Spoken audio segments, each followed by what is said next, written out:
Desafíos matemáticos. Antes de comenzar, quiero invitarte a que visites nuestro blog, donde podrás encontrar los resúmenes escritos. El link está en la descripción. Buen día, este es el resumen de las actividades Aprende en Casa del 8 de junio para quinto grado. Comenzamos con matemáticas. El tema es Vamos de excursión. En la sesión de hoy conoceremos un poco más de la Ciudad de México, capital de nuestro país, sobre todo del lugar donde se puede asistir al paseo con tu familia. Cuando estamos todos y todas vacunados y la pandemia no represente el riesgo que actualmente es para la salud, para eso comienza a plantear esas excursiones para poder conocer lugares emblemáticos que existen en la ciudad. El Zócalo es el origen de todos los caminos que unen a toda la ciudad. En ella podemos encontrar museos, teatros y lugares emblemáticos para la historia. En ella se encuentra el quinto museo más visitado en el mundo, el Museo de Antropología. Cerca de ese museo se encuentra otro lugar histórico conocido como el Castillo de Chapultepec. Si tienes oportunidad un día de visitar la Ciudad de México antes del Distrito Federal, antes Tenochtitlan, no dejes de visitar su centro histórico, sus grandes construcciones antiguas y modernas y sus museos.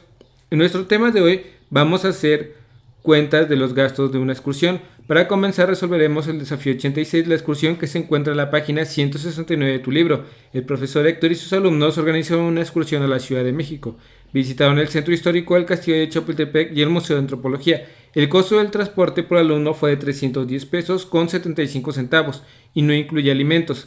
Para pagar el transporte, el profesor Héctor tiene que juntar el dinero de los 37 alumnos que participarán en la excursión. ¿Cuánto dinero debe reunir? Una forma de resolverlo es hacer una suma. Podríamos sumar 37 veces los 310 pesos con 75 centavos, pero sería muy larga y tardada. La otra forma sería hacer una multiplicación. Ambas son correctas. Rolito multiplicó 310 con 75 centavos, alumno por 37. Para el total de alumnos que participarán, el resultado es 11.497 pesos con 75 centavos. Recuerda que la multiplicación con números decimales se resuelve como si no hubiera puntos y el resultado final, el punto se coloca de manera que dejamos tantas cifras decimales como las que haya en los factores. En este caso hay dos cifras decimales en uno de los factores, entonces deberás haber dos cifras decimales en el producto final. Para comer, selecciona a un restaurante que ofrece un paquete de hamburguesas con papas y agua fresca por 37 pesos con 50 centavos. Antes de salir de la Ciudad de México, el profesor decide juntar el dinero de la comida de todo el grupo. ¿Qué cantidad debe reunir? Para resolverlo, vas a hacer una multiplicación también. Para no hacer una suma tan larga como la que hicimos en el problema anterior, multiplicamos 37.50 por 37 y el resultado es 26.250. Luego seguimos con el 3 y da como resultado 11.250. Sumamos esos productos y nuestro resultado es 1.387.50.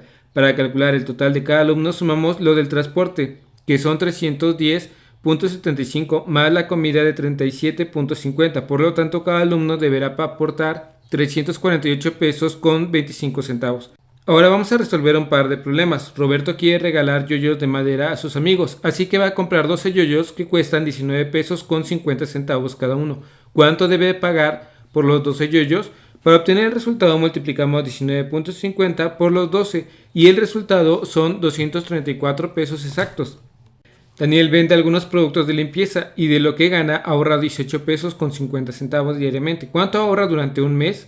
En este caso primero debemos saber que junio tiene 30 días, así que debemos multiplicar 18.50 por 30, que son 555 pesos. Seguimos con ciencias naturales. El tema es la electricidad en la vida cotidiana.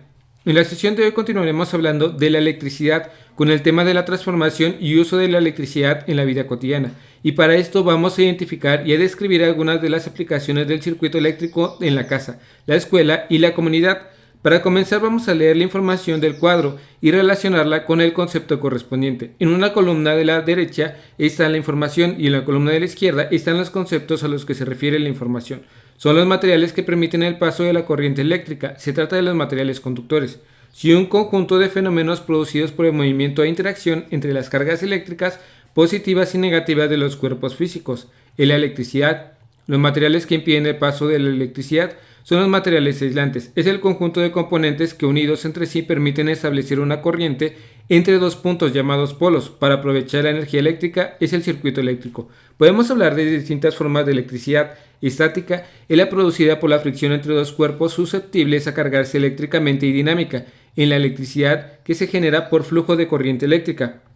Como todo tipo de energía, la electricidad puede transformarse en otras formas de energía. La electricidad se puede transformar en luz, calor, en aire y en movimiento para poner en marcha los aparatos electrodomésticos. De nuestra casa requerimos energía eléctrica, normalmente proviene del cableado nacional, pero en lugares alejados o rurales la electricidad proviene de generadores de combustión interna. Lupita nos cuenta que gracias al desarrollo de la tecnología e internet podemos tener comunicación con muchas personas. Actualmente un doctor puede llevar a cabo una operación aunque esté muy alejado del paciente. Esto se logra mediante robots, lo cual son movidos por el doctor, aunque este es un país distinto. Este procedimiento surgió cuando las personas comenzaron a ir al espacio, ya que debían atenderse a pesar de la distancia. A esta práctica le llamamos telecirugía. Podemos afirmar entonces que en la actualidad casi todo el mundo lo hemos utilizado. Entre los sitios donde se aprovecha la electricidad podemos nombrar los siguientes: industria, transporte, agricultura, hogar y hospitales. La obtención de electricidad es un proceso complejo y de alto impacto ambiental. En la actualidad existen muchas formas de obtener electricidad mediante fuentes naturales como el sol, el aire, la lluvia y el agua. Algunos ejemplos son energía solar producida por la luz del sol. Energía eólica proviene de los fuertes vientos. Energía hidráulica se obtiene del aprovechamiento de energía cinética mediante el potencial de la corriente del agua. Movimiento mareomotriz es la que se obtiene aprovechando las mareas. Energía ondomotriz proviene de las olas. Es importante tener cuidado al manejar la electricidad, porque de no ser así se puede estar expuesto a un accidente, como sufrir una descarga eléctrica. La quemadura causada por la electricidad afecta la piel y órganos internos. Las principales causas de estos accidentes se deben al contacto accidental con cables desprotegidos o rotos, aparatos eléctricos defectuosos, manipulación de tomas de corriente, líneas de alto voltaje o relámpagos. El reto de hoy es el siguiente: retomando y completando la información que dimos en referencia a las fuentes de energía alternativas como la energía solar, eólica, geotérmica, hidráulica, mareomotriz y ondimotriz, investiga y completa la información del siguiente cuadro en referencia a los usos y los beneficios que te da este tipo de energía para el cuidado del planeta, contribuyendo a frenar el calentamiento global. Seguimos con lengua materna. El tema es los colores de retrato. En la sesión de hoy continuaremos leyendo y describiendo retratos. Podemos elegir la información de nuestro retrato de acuerdo a quién lo vayamos a compartir. Tú nos platique que si describe a su gato, puede hablar de sus orejas, cola, de lo que le gusta comer, de sus ojos, de las manchas de sus patas y así seguir conforme se vaya acordando. Esto funciona si alguien tiene un gato y ya conoce o el de Tom. Dependiendo de quién o qué estamos expresando, lo podemos decir como se nos ocurra, de manera espontánea. Sin embargo, cuando queremos expresar sentimientos que causen tristeza, sorpresa o ternura, es mejor pensar cómo organizar las ideas. Los materiales para la sesión de hoy son el libro, cuaderno, lápiz y un diccionario. El día de hoy vamos a describir dos personajes de la historia. El primero se trata de don Benito Juárez. Para ello tenemos el fragmento de un poema de Amado Nervo dedicado a Benito Juárez, titulado La raza de bronce, en el que resalta las características del personaje. El autor resalta las cualidades de Benito Juárez, describe las cualidades positivas. El segundo párrafo del poema menciona el lugar donde se ubica la tumba de este personaje. Con ello podemos deducir que de quien habla, a pesar de que no menciona su nombre, el texto debemos poner atención en cómo se unen las ideas. No es suficiente entender cada palabra, sino debemos entender a qué se refiere. Otro texto que habla de Benito Juárez es en el libro titulado Juárez. El texto describe que Juárez no medía mucho, era muy serio y callado, la piel era de color bronce, era un hombre poco conservador, fue un gran político y prefería la vestimenta negra para infundir respeto, un aspecto sobresaliente que es escuchar a las personas antes de tomar una decisión. Algunos de sus placeres era el tabaco y el baile. Gracias a sus fortalezas y grandes valores, fue uno de los grandes políticos y gobernantes de México. Para conocer el orden, tenemos que analizar el texto. Vamos a marcar con distintos colores los diversos puntos del texto. Primero tenemos sus características de color amarillo, forma de convivir de color azul, forma de ser color rosa y desempeño político de color verde. Por ejemplo, cuando nos dice que no medía mucho, lo debemos resaltar con color amarillo, ya que nos muestra una característica física de él. Otro ejemplo nos dice que fue un gran líder político y gracias a eso fue capaz de resistir muchas adversidades. Esto lo resaltamos de color verde. De manera general, si vemos el texto podemos darnos cuenta que primero tenemos las características, después su forma de convivir, posteriormente su forma de ser y finalmente su desempeño político. A pesar de que en algunas ideas no están en orden, la mayoría llevan una secuencia. Por ello, en que en nuestro texto escrito debemos aplicar lo mismo. No podemos escribir ideas que no lleven un orden, y ya que nadie nos entendería. Seguimos con la historia. El tema es otra crisis. En la sesión de hoy Hablaremos un poco sobre la crisis que vivió México. Como recordarás, durante el Milagro Mexicano fue un modelo económico desarrollista que se apoyó en la sustitución de importaciones. A través de la sustitución de importaciones se buscaba cambiar el consumo de productos extranjeros por los nacionales. Esta estrategia logró un gran crecimiento económico. Sin embargo, este apoyo a favor de la industria generó un descuido del sector agropecuario. Este crecimiento económico se tradujo en un mejoramiento de la calidad de vida de la mayoría de los habitantes. Sin embargo, después de varias décadas, para mantener este crecimiento, fue necesario recurrir al endeudamiento con el exterior.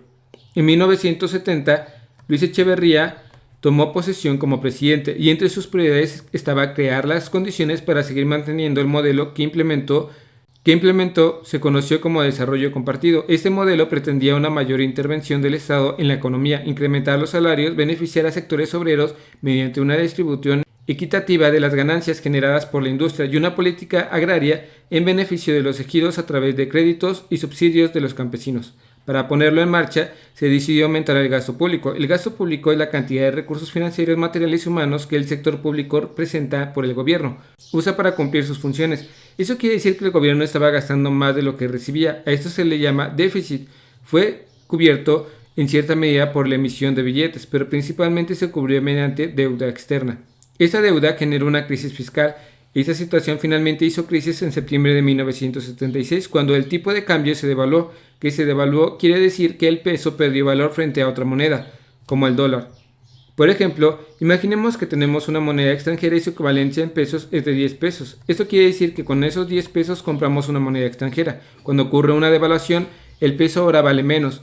Seguimos teniendo una moneda extranjera, pero ahora su equivalencia son 12 pesos debido a la devaluación. Eso quiere decir que para comprar una moneda extranjera se necesita más dinero mexicano y si hay otra devaluación el peso vuelve a bajar su valor. Ahora necesitamos más monedas mexicanas para comprar una sola moneda extranjera. Para contrarrestar la pérdida del valor del peso, decidió aumentar los salarios.